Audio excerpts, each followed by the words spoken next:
we have seen firsthand what the influence of our equipment and what we do here is doing.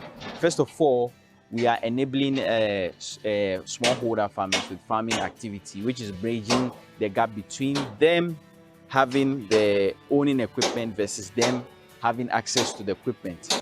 Obeduru so a otutu a fi biye ni ho tese wo hunu senti da bonu du dwa so a wo mmere na first ne die no kranim etwa brogu ho a awurade nyame yenya tata na tutu mra tata wa betutu no fa sei tata no to sa tutu wi a sister no krepa na meka kire fa na ka machine mu a omode ko.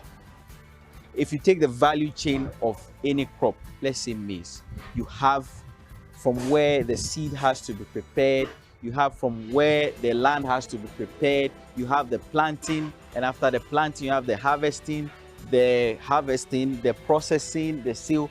All this value chain is in agriculture. And there are spaces, or I'll say gaps, in which technology, which is, I would say, very attractive to young people, would enable more young people to be able to do things in agric. I completed KNUST. I did mechanical engineering.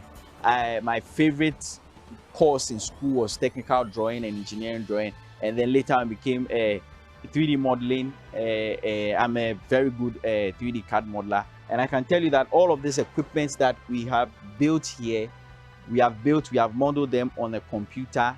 We've been able to 3D print and do all of that.